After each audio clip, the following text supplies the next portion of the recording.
everybody. My name's Mark Hilliard. I'm a master here on the Arcanum, and this evening we're going to do something a little bit different. Normally I critique everybody in the cohort, but one of our members is on the path of the protege, which is a course to take her into being a master in her own rights. And as part of the requirements for that, she has to do a lot of the stuff that I normally do in the cohort. So this evening, she is going to critique me. This should be great fun. So Rhonda, it's all yours. Take it away. Okay, thanks, Mark. So I'm Rhonda Griscti. I'm in Mark's cohort, and I'm on the path of the protege. There are 10 stepping stones that you have to pass, and the second one is you get a lot of assignments from Mark that you have to pass, and a lot of it is helping out in the cohort and making sure that we keep things running. But the other thing is that we're learning to do critiques, and I get to practice on Mark tonight as part of passing stepping stone number 2. So that's what we're going to do. So do you want to share your screen, or you want me to share mine? Well, you're running this. You tell. Okay. You make the decisions. So I'm going to share my screen.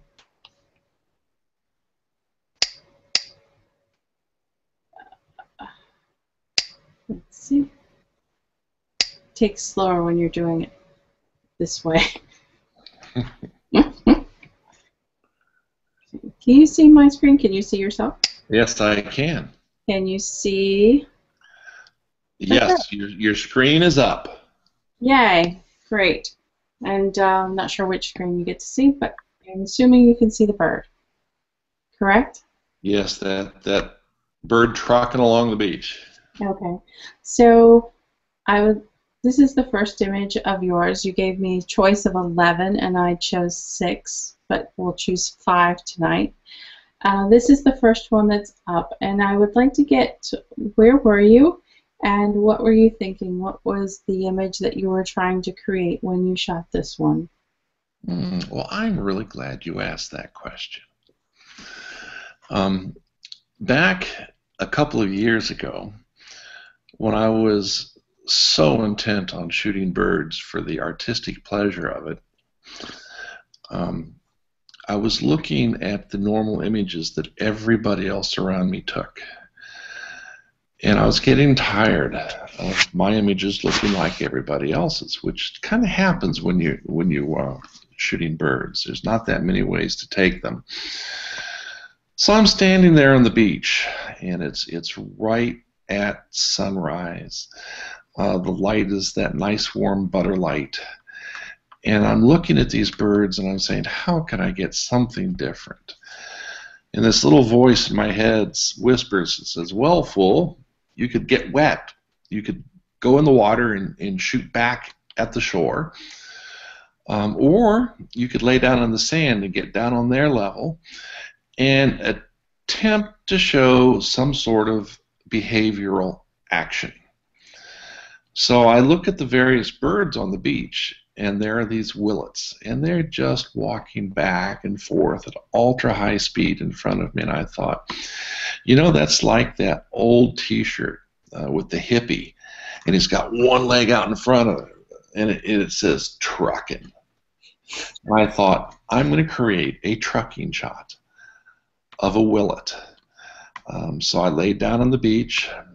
I put on I believe it was a 400mm Canon DOLIS lens, which was my prime bird lens of the day. And I followed this bird around back and forth on the beach and tried to compose the best image that I could with shapes of the water coming ashore on the sand with the bubbles. And I wanted to get the light of the sun rising reflecting in the bubbles, and I was hoping to get a little blue in the water. There wasn't much of that, but I was still pretty pleased with what I got. So that was the thought pattern. Nice thought pattern and executed very well. I like the image of the trucking because I have seen the t-shirt, and now it makes perfect sense. So Question for you. So it looks like you have blown out some of your highlights, just a little bit according to your histogram. And I'm not sure if it's on the bird's nose or if it's in the background. It's a little bit hard to tell. That's It's what it is it's the reflections just in front of the surf line coming in, about 1/8 of an inch in front of the water, and on some of the bubbles. But it's always been my contention that in a good picture, to have high contrast and have it pleasing, you need to have a little bit of the dark areas totally black and just a slight bit of the highlights blown as well. And that gives us the widest possible dynamic range of the scene that we can capture on the camera. So it's always good to have just a little bit of each. okay. Well, I do like the composition. I like that you have the bird's eye right at pi and right in the third, and you know he's going somewhere, and you've left enough room for him to travel and for our eyes to travel with him. I really like the foam, and as many times as I've laid on the beach looking for it, I have never been lucky enough to get really nice fuzzy foam like you've gotten here. So I don't know what you do to your beach down there, but it's done very well. And Alka-Seltzer in the water. it's what? Alka-Seltzer in the water. Ah, now I know. I'll start jumping in lots of pellets. I also like the S curve that you have going along the wave in the bottom, and it's a nice dark line that leads you across as well. And the textures in the background are not too much. They're just the right amount to give you the sensation that there's something back there without taking your attention away from the foreground. Which, by the way, I do love these little pebbles on the beach. It looks like the beach has pimples, and it adds a second level of texture and dimension that I wasn't expecting. So I like this image a lot. Well, that pleases me. Yes, and I like your weird bird. Yes, that's called a willet. That's a willet. I don't do birds. I've never really shot birds, so to me they're all birds. So are they indigenous to your area, or did you travel to find him? No, they're indigenous all up and down the east and west coast along the ocean front. Cool. Well, I'm going to give this one a 3 because I like it a lot. Ooh. So I can't tell you how to improve it because I don't shoot birds. We are just too generous. What's that? You are just too generous. Just this one. So here is your second image. So why don't you talk to me about this one? Where was this? Because it looks like it's your favorite shrimp boat. Yeah, that's kind of a loaded question. Rather than talk about it, will you allow me to share my screen with you? Yes. Do I have to unshare mine? Yeah, oh, yes. Now you're going to tell me how to do it, right? There you go. All righty. So I'll share my screen with you. And by the way, everyone else is noticing the dust spots in the water, but I'm going to let them go because I have a lot of dust spots. You only think those are dust spots. We think they're dust spots. They're actually not. There were actually a lot of black things floating in that water. Okay. This just isn't going to work for me. So let me just pick these images really, really quick.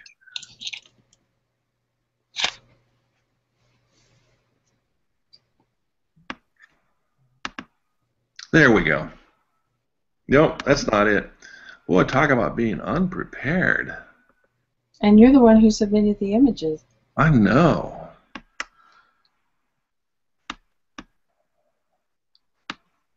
Bear with me.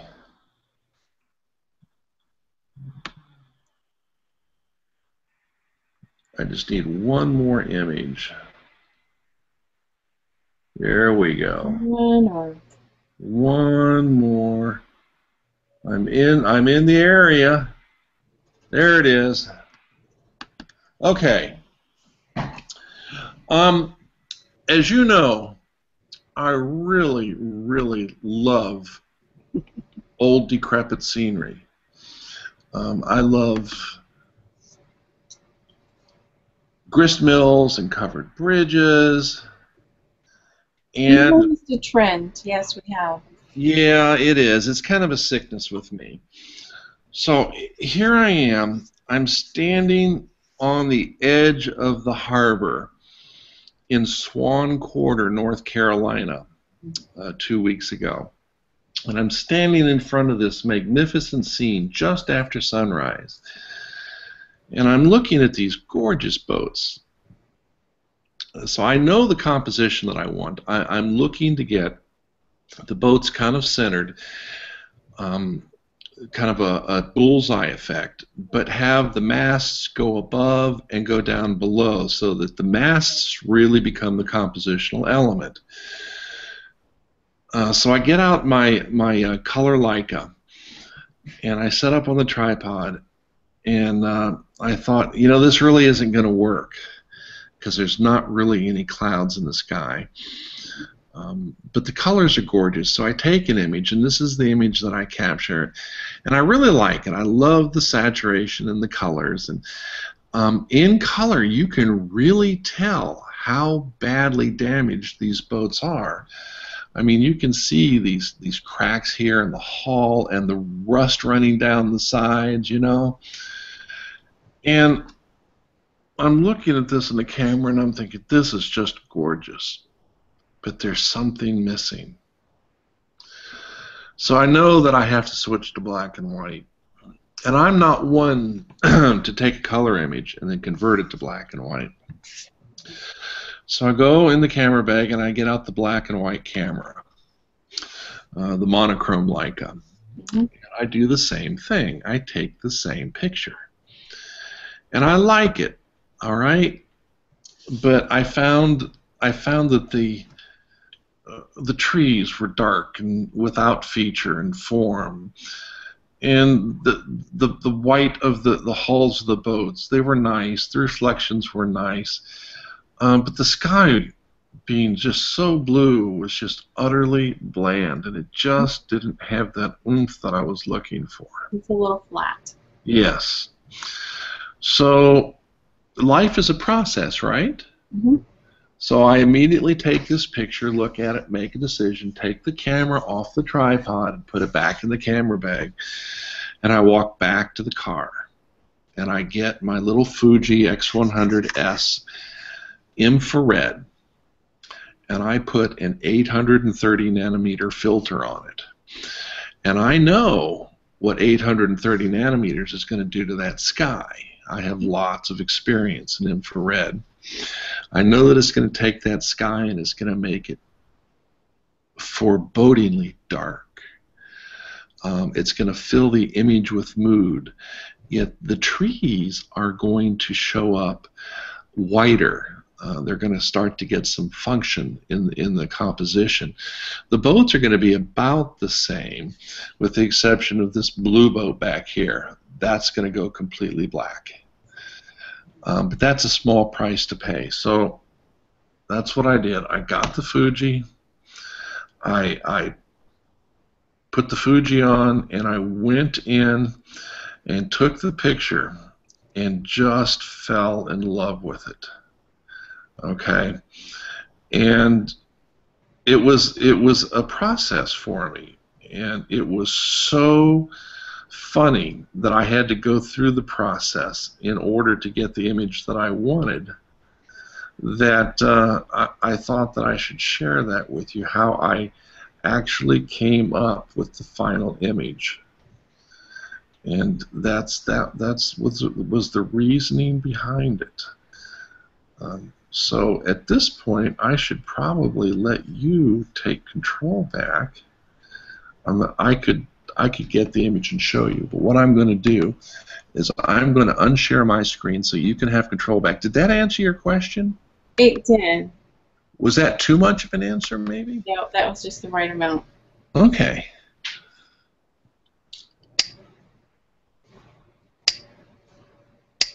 I don't think I could have explained that verbally. Yeah, I think probably that not. you needed visual aids for that. Okay. So this one. So this is where you ended up. That's where I ended up. So, so what do you love about this one? You went through Well, the process of describing how you got to this one and that you like the black sky. But what is it for this one that speaks to you versus all the others? well, given that I was shooting at 830 nanometer, anything that's bright blue is going to go dark black. Mm-hmm. Okay, and I like the fact that I could count on that to build a black, moody frame around those boats. The sky was dull, it was flat, it was icky, it was boring. It was one of those days where you were better off if you were going to shoot in color or black and white, packing up and coming back another day. Mm-hmm. But given that I'm also an infrared shooter, I knew that I could change that. So what excites me about this image is that dark, foreboding sky that comes up in 830 nanometers. Now all of a sudden that sky takes on an amazing depth, and it's full of mood. And it provided me this wonderful frame that surrounds the boats, yet the masts stand out as they kind of strike up against the sky. And in the bright blue water from underneath, we're still seeing the masts go down. Mm-hmm. The trees now have that brighter infrared feel to the leaves, and they're no longer formless, so they actually add to the composition.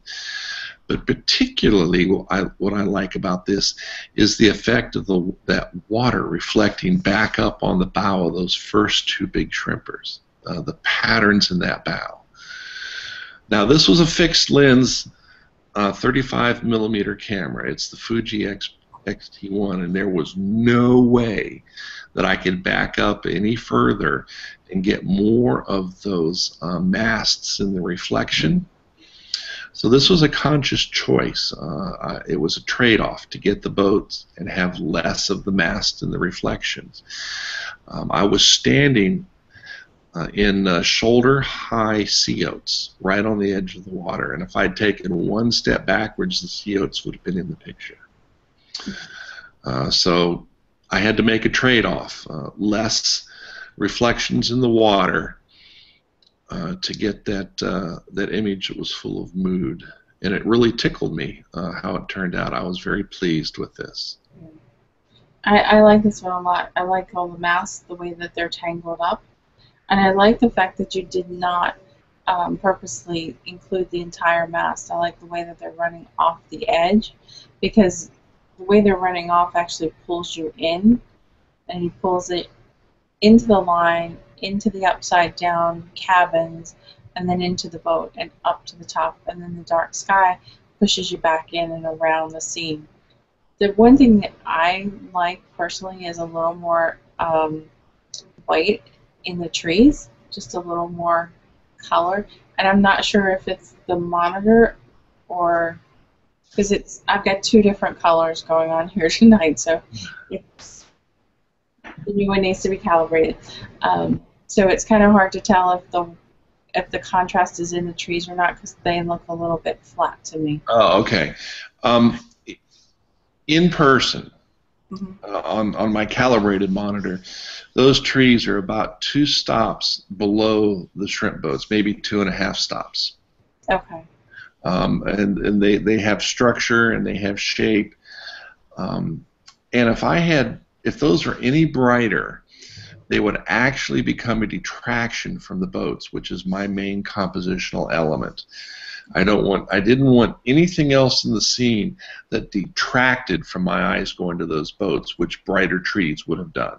Yeah, and as they stand now, and the way they look on my screen, they're like bookends. So they stop you from going off the edges and push you back into the center. So I think that works. I think it works really well. No, I like this one. This is probably one of my favorite ones out of all the ones that you put up there, just because of the texture and the grittiness of the boat. I think that the infrared really pulls out when you look at the detail inside inside the image, and you see like the grittiness of the boat and the peeling of the paint and the beat up on the all the basically the decay, which is what I love in the little boathouse, the little where the captain sits, whatever this thing is on top. But I love that in the way that that looks, and Yep. the reflections are just fantastic. They're just subtle enough so that you know what they are without being crisp and clear and detracting from the image itself. I think they enhance versus detract. But no, I like this one. You can even see where they've tried to patch a piece of it and where they need to do other patching. So I think this is the right choice with the infrared. The black sky does give you drama, but the infrared pulls out the textures and the grittiness that you're just not going to get with the color version or even with the monochrome. Yeah. So, And you'll notice, though, that I didn't come to this conclusion right off the bat. I mean, I didn't walk up to the scene and go, oh, get the infrared out. I why went not? to the scene. I did the color first, and then I went to the black and white, and then I went to the infrared. And it was the infrared image that really appealed to me. And in fact, you're going to find this weird, but my job today at the gallery was to print that trucking, that trucking bird on the beach in a 20 by 50 inch panorama. Wow. And this one I did on a 19 by 39 piece of very soft cloth that got gallery wrapped around the frame. Oh, interesting. And I put it right in front of my desk in the front of the gallery, and I just sat and stared at it for the longest time. It's this type of imagery that works for me. It touches my creative side. I would have imagined this printed on burrata paper or something like metal so that you capture those. I wouldn't have imagined that you would have printed it on cloth. Yeah, it's an ultra bright white cloth with very little texture in it. It's called a waterproof satin. Interesting. And it's smooth, and it works for black and white. So now I have to ask this question. So you've chosen this material, this satin, to print this on. How did you come to that choice? Did you print it on other things first? No. Or did you just know because you printed it on everything? It's just experience. It would also, as you said, it would work very well on a metallic paper. Mm-hmm. It would also work well as a glossy metallic print from somebody like Bay Photo. Mm-hmm. Nice. I like this one a lot. Yeah. I'm pleased with that one. You should be. So this is the other one I chose. So where is this? This is the Rhett Mill. It's in Tennessee. It's a little tourist trap. This whole development is nothing but stores. Mm-hmm. The mill does not operate. There's no water going to it other than that brick pond in the front of it. But it was a dark and stormy day.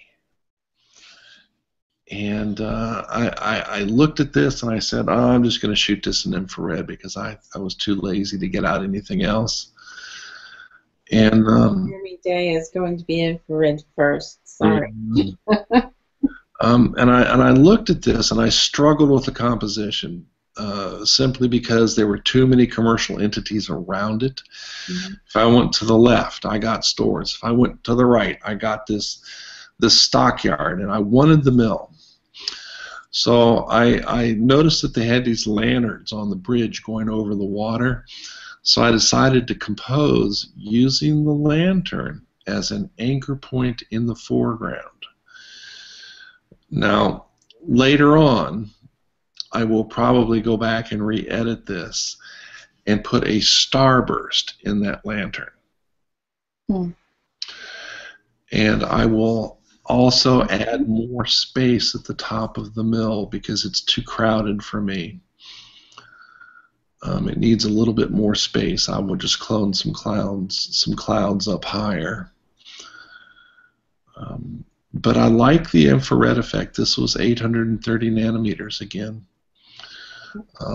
Obviously, because the water is so dark. Yeah. But They're pristine. They're almost like you could flip it upside down and yeah, it's the darker version. yeah. So I like that you're thinking of putting light in the lanterns because I was thinking that they need it. The other thing that I'm thinking is the RE. In the next version of this, edit out those 2 letters because it's not a full word. It's just a letter and a half. And anytime I see words, I go and read them, and I run right off the edge, and then I lose sight of the lanterns over here that are supposed to anchor me. So that's just one of my quirks is words. Words, words, words. You have quirks? I have lots of quirks. And they also kind of date the image a little bit. But I'm just I think that funky fluorescent bulb and that lamp dates it too. It does. That dates it old, but the other one is like candy that looks like new. Mm-hmm. So it's a juxtaposition of the old and the new. Ooh, that's deep thinking. Yeah, sorry, that's me. But I do like the mills, and to be perfectly honest with you, this was not a finished image. This was in my developed file tree to visit somewhere down the line, and it's been in there for about a year. I look at it and I go away from it. I look at it and I go away from it because I know that it has some shortfalls in it, specifically room at the top. Yeah. And I wasn't on a tripod. I was in a hurry. It was just a run up, snap the damn picture, and go away. So, and that just goes to prove we've got to slow down and take our time. Otherwise, we lose the incentive to get a good image. I do like it, though. I mean, I like the buildings. I mean, if you're going to go back and do more work on it, you're right, add more space at the top, add a little bit more contrast in the trees so that they can separate a little bit more because they're kind of blending in with the clouds. Right now, just a little bit too much. Again, that could be my uncalibrated monitor that's only an hour old. But the other thing is there's so much texture on the side of this building. I would really like to see you play up that line where the water used to hit. That would be really cool. Yeah, it's a beautiful mill, and those are good observations. Cool. So I do like that one as well. So finish it so I can see what happens to it. Oh, we're going to revisit this, huh? Yes, we're going to revisit this after you finish it. So you better hurry up. So, you make most of us do it overnight. So I'll give you until the end of the weekend because I'm being generous tonight. Well, that is mighty generous. So this is the next one I chose. And I chose this one because it was very different from all the others. So I wanted to know where you were, how early did you have to get up to get this, and what's the story behind the damaged pier? This is the Avalon Pier in Nags Head and the Outer Banks. I've been there. And 2 years ago, there was a tropical storm that came through there. That maybe it was 3 years ago that went north and pounded New Jersey and New York. The horrible Sandy? Yes. Well, as Sandy traveled north, it destroyed this pier. And this is one of those types of images that you have to be there to capture. It works in black and white, it works in color, it works in infrared. and I was out on a workshop, and it was a long exposure and HDR workshop. And I wanted to walk away from that weekend with one image of this pier that I really loved. And we went out about 3:30 in the morning to get set up. Now this was in the winter time, okay? And by 4:30, we were starting to go into the blue hour. You know what the blue hour is, right? Oh, yes. Okay. A favorite of mine. I'm just usually not awake for it. Yeah. And you can tell when this picture was taken, we are right at the end of the blue hour. The sun is a couple of degrees below the horizon, but yet we're still getting that deep blue in that lower right-hand corner that's reflecting up down from behind me. Mm-hmm. Okay, I'm actually standing in the surf. I've got snowshoes on my tripod legs, so the tripod won't move. I didn't want anything in front of me to take away from the image. I wanted nothing but water, and I wanted the textures and the colors to define the image rather than a foreground component. This was shot with the Leica M240, and I believe I used a 50 millimeter f1.2 lens on this. And I had at this point I probably had about 10 stops of ND, and I also used something called a Galen Rockwell reversed ND filter, and it's a graduated ND, but it starts dark at the center and gets lighter as it goes up. Ah, And it's meant to kind of block that burst of light and color as the sun's coming up and just getting ready to touch the horizon. And that's what gave that wonderful dark orange and yellow at the horizon, and then it goes up to lighter yellows up in the top. And it enables me to capture the reds and the oranges, but yet still have some blues in the water. I don't actually remember how long this exposure was, but I'm going to say it's 60 seconds. Isn't that the max that the M240 does? That's the max that the 240 can do, and I can guarantee you that I was probably standing at the max. Mm.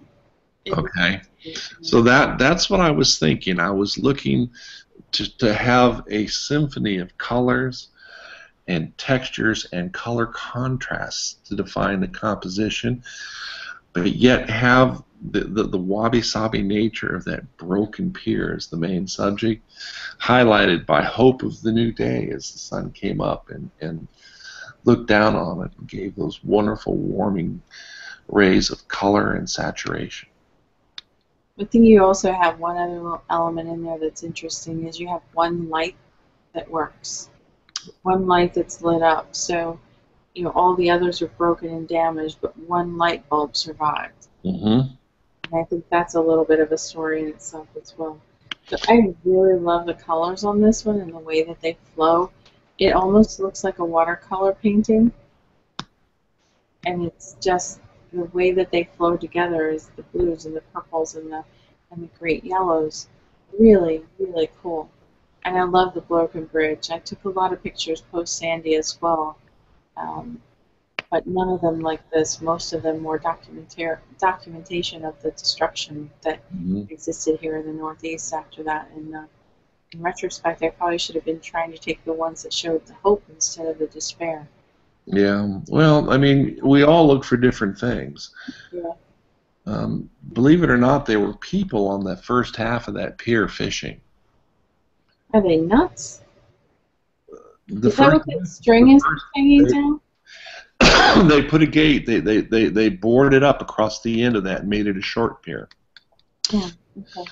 So they had a sign there that said, "If you want to take a long walk on a short pier, come on out." They did. And there were people walking back and forth fishing, but because the exposure is so long, they ghost out. They ghost away. Nice. So that at the end of the first short pier, there's something red that looks like it's dangling. Is that like a fishing line, or is that something that's not supposed to be there? No, there was a big rope, a big thick rope, I would say it's probably 2 inches in diameter that was catching the sun and reflecting it back at me. Hmm. And the red dot above it, is that part of the rope as well? No, that was a stoplight warning people to go no further. Oh, funny. No, hey, I don't know. I mean, Yeah, we I have mean, it makes sense, but yeah. I mean, we have to put warning coffee is hot on McDonald's coffee cups so that I they know won't some lose. people don't understand that hot coffee is coffee, but yeah. Yeah. So I love this image, but there's two little things in here that are driving me mad. And Ooh, what are they? one is that red rope that's hanging. I find it distracting because it looks like it should be, it looks like a fault, like a hair or something wrong, not like it's supposed to be there. Mm-hmm. And the other one is these two red ones in the next section that are Highlight them, please. pointing at each other. Then there's one right below them, and the one that's pointing below them also looks like a problem. Two that point at each other, I like. It's the one that's right below them that looks like it's a mistake. You have to highlight them. That's too small on my screen to know exactly what you're referencing. Right here. Can you see my cursor? Yep. That one. So this one right here, I would take out, and I would take out this one right there, because it doesn't end this one right here. Because these two, I like that they're reaching for each other. They tell a story. These look like errant hares, but I know they're not, but that's the way they feel. Mm. Well, that's valid. I will have to take a look at that again on the computer. I could probably make Or when I walk into the gallery, I'll look at the 50-inch print. it. That would be a good thing. Yeah, so a little bit bigger, yeah. Yeah, but if you even go back, you can see the ropes hanging down closer now. Yeah, I can, because I jumped in there. Yeah, they do. Now they look at. But yeah, this one, the first one, it just really bothers me for some reason. It just really looks like one of the things. It looks like the hairs that I've had in my photos, in all of my photos from Iceland, the day that we changed the lens wrong. Yeah, and if it'd been windy, those ropes would have been moving around and we wouldn't have seen them. They would Right. have ghosted out. hmm Okay. But I love the colors on this one, and I like the story that it tells about being broken and the hope from the one yellow light in the sunrise. So wonderful image. So if you had to shoot it over again, what would you do to change it, or is there anything that you would change? No, actually, I wouldn't. I would have liked to have been able to capture it at longer than 60 seconds. I would have liked to have gotten that water perfectly smooth and then seen how the colors developed. hmm But that was the limitation of the camera body that I was shooting. I mean, I should have gotten out a different body like the Fuji XT1, where I could go up to 60 minutes and I could have shot with the same lens. And I should have experimented. But as you know, when you take a 60-second long exposure, you'll then have 60 seconds of dark frame noise reduction in the camera while it's crunching away on that image. So a 1-minute exposure becomes a 2-minute exposure before you can even start to change your setup. Yep. And patience comes in the second 60 seconds, never the first. Yeah, and the sky's changing so fast that it might change to the point that you can no longer get that. So when you're doing long exposures, you're at a real time crunch. So one of the things, can you post the link to that that filter that you talked about? Sure. Because that sounds like the magic tool for sunrises and sunsets that we've all been looking for. It is. It is. And now we know the secret. Cool. But be prepared to spend real money. What is that? More than a pair of shoes or less than a pair of shoes? Way more. Mm. You have to have the Lee Foundation system. I have that. Okay, and as you well know, to get the foundation system and the base set of solids, hard line, and soft line grads, it's about $1,000. Well, we have those. And then the Galen reverse grads, that's a Stingray filter. And you call them up and you say, hey, would you cut that to fit my Lee? And they say, why, yes, we would. Oh, so post that so I'll know what to ask them when I call them. Because I have all the other ones you mentioned, I just don't have that one. Okay. Yeah, that would be cool. Cool. No, I really like this one. And I'm finding it interesting. I keep blowing it up because I love how you do 60 seconds and these stupid little birds, they're flying Didn't, seagulls, didn't bother to move at all. And so you yeah. have a perfect line of little spots that are seagulls just torturing you. Yeah. You know, I've got some pictures that I shot on the XT1, 890-second exposure. Wow. And the wind was fierce, and there was a flag out on the end of the pier. And that flag never moved. It stood straight out, you know, going with the wind. And it was like it was held up with wires for 890 seconds. Once in a while, you get some amazing things. That is cool. That is cool. So I so we're gonna move on to the last and final image. This one. What So did this you one we're pick? going to do differently. So this one I'm gonna ask you to critique yourself and tell me what you like about it and what you don't like about Oh, well, gee, that's really kind of easy. it. Is it? Yeah. Um, I would have liked to have had a wider lens for this shot to show the entire glacier. This is the Marjorie Glacier in the Glacier Bay National Park up in Alaska that I took this past spring. And I just didn't have a wide enough lens. And of course, I'm on the deck of a moving ship, so I had to shoot at a faster shutter speed in order to ensure that I had a nice crisp image. But it was one of those days, and this was late in the afternoon, and the sun's up, and the sky is stark white. The only clouds are these low clouds hanging around the tops of these little mountains that border the glacier. And they just kind of hung there. But the sky in the background, there was not much form to that.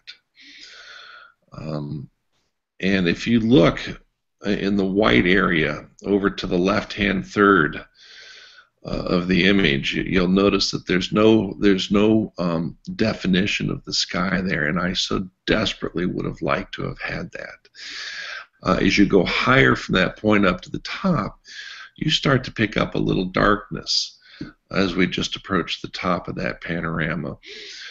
So we're getting a little bit of structure there, which pleases me. I would really have liked to have had a wider angle lens. I would like to have been earlier in the day so I wouldn't have had to fault that sky. I do find that the reflection in the water of the glacier to be quite pleasing, but I think that this would have been a great image for HDR, even a single image HDR, which still can be done. I mean, there's no way to do a multiple image given that I'm on a moving boat. It was a cruise ship, okay? Oh, okay. It was about Tell 1,500. that to just stop. Yeah, no, they don't. He sits out there and he spins like the arms of a clock. Oh, that's awful. He goes around in circles again and again and again, so there's never any loss of movement. It's always moving. So you have to be quick. On this image, I processed the mountains in two different ways. I brought out texture on the mountain to the right, and I brought out texture on the mountain to the left. But I'm not seeing the texture as it's being redisplayed in the video to me here today. If I were to look at this on my computer, I would be able to see the individual rocks and crags of the stones in that mountain. There was not a lot of snow on the side of the mountain, as you can see. I also thought that it would be fun to have used a longer lens and gotten closer and done some detail work of the glacier. Mm-hmm. My whole point in taking this trip was to get icebergs. Mm-hmm. And I didn't get a single iceberg because there weren't any. How sad. It is. It was just like $10,000 gone. Okay, that's what this trip cost me. How much? Okay, and I really wanted to get the icebergs, but I was too late in the season for that. Mm. I did see them calving little pieces that would fall off and make big bubbly messes in the water, and it was interesting. But I'm never going to do anything with this image because there's just not enough structure in that sky to make it pleasing to me. But it was still a fun image to work on. I worked on this past week just for you. Wow. Well, thank you. This is not an image that I would ever print for two reasons. One being that nobody is going to buy a glacier image here on the coast of South Carolina. Just as they're not going to buy any whale pictures, and I have some great whale pictures. Yeah. But I still enjoy them, and I love the memory that the picture invokes. So this worked fairly well for that. Now, having said that, I'm surprised you haven't asked me how I was able to build a panorama. I haven't gotten there yet. Oh, okay. Well, and I built a panorama in a Zodiac boat, so I kind of have a feeling of what you did. So why don't you go ahead and tell me how you created this one? This was done with 3 ultra high speed shots, Okay. stitched together. Yeah. And as you know, even if the boat's moving, if you get enough area around the glacier, you can still stitch them together. So this was 3 images stitched to build that glacier together. Yeah. And if you look real hard, you can find one of the stitch lines about they're real close to the right-hand third vertical line. Okay. But it was a fun to play with. Yeah. And I could do a lot more with it, but like I said, aside from a memory of a vacation, that's all that this image will ever be to me. It just doesn't have the components to be a good enough image to print and sell or even to display online. But I thought that I should give you 1 or 2 of my I don't consider this a throwaway image. 1 or 2 of my lesser images. I mean, I saw why you were doing the panorama, but when I looked at it, I saw more along the lines of this. Mm-hmm. Right.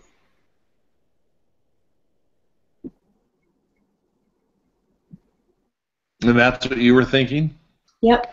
Getting that little tiny iceberg in the foreground as an anchor? Yep. Yep. I have that. Then you have layers and you have texture versus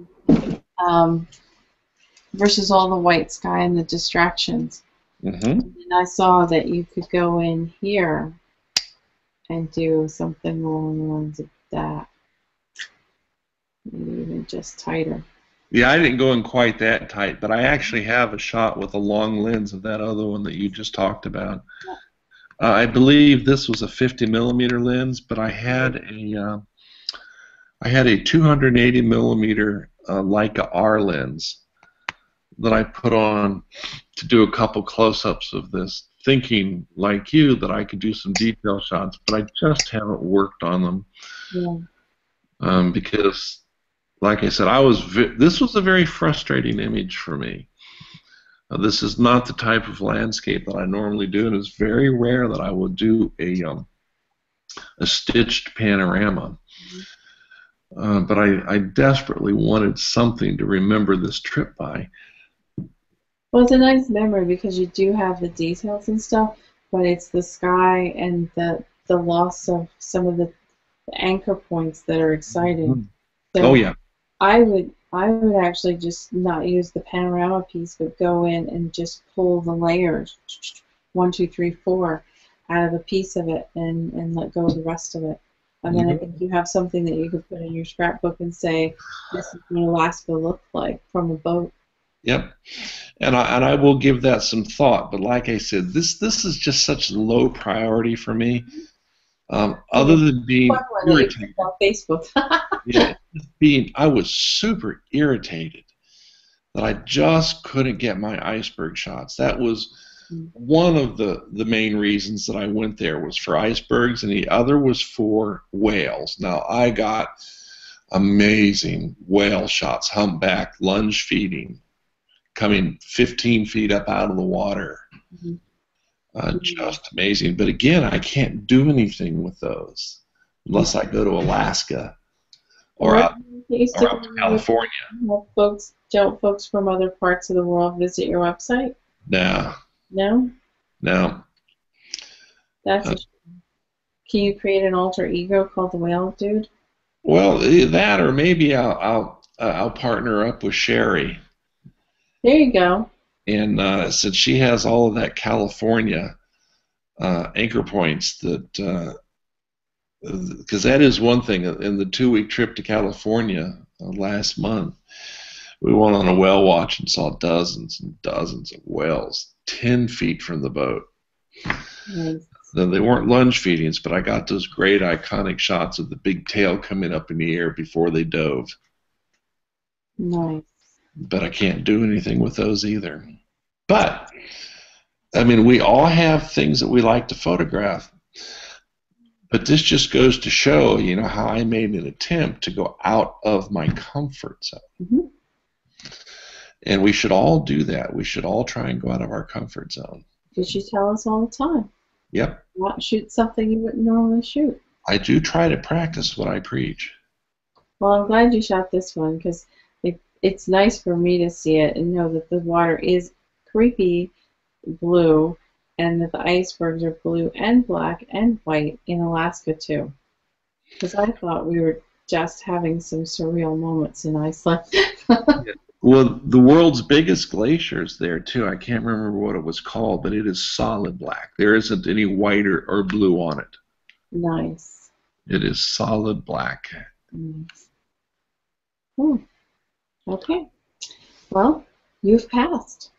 Ooh, goody. Where do I go from here? I don't know.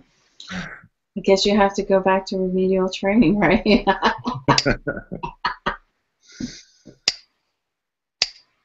There you go. Whew. Oh, look, there's Rhonda. He's back. So good. So tell me, Yes. now that you've done this, and I gave you a selection, I gave her, I believe, 11 images. You did. You gave me 11, and I And, went through and chose the first pass. I chose 6 out of the first pass.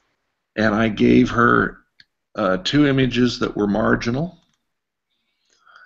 and I gave her all the rest of them that I consider my favorite and best work. Mm-hmm. So I was curious to see what you would pick. That's why I gave you a choice and gave you so many. And on all honesty, I expected you to pick all the black and whites and infrareds. Yep. I forced myself not to. Okay. And I knew you'd go for the glacier. I had to.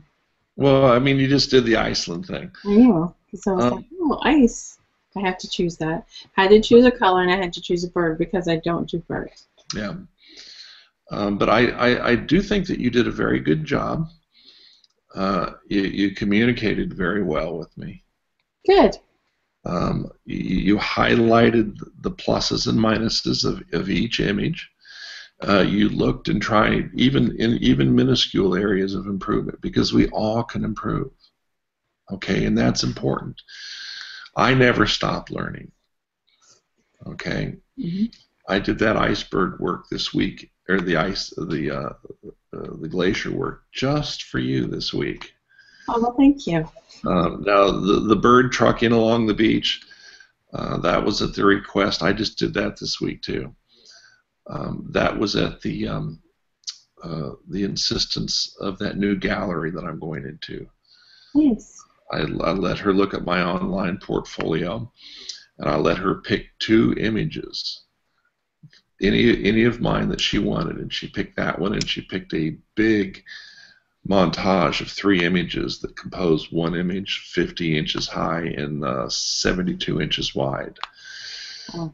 So one of those was that trucking bird. And after I did it, I realized, she had a pretty good eye to pick that, because when I saw it in print, I realized how much I liked it.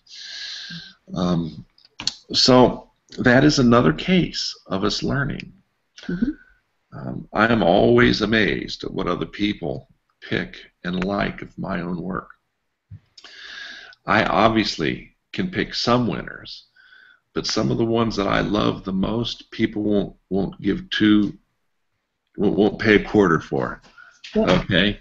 And some of them you really aren't fond of, but they're just there. People seem to resonate with, and that. Yeah, and some of my worst images that I just hate.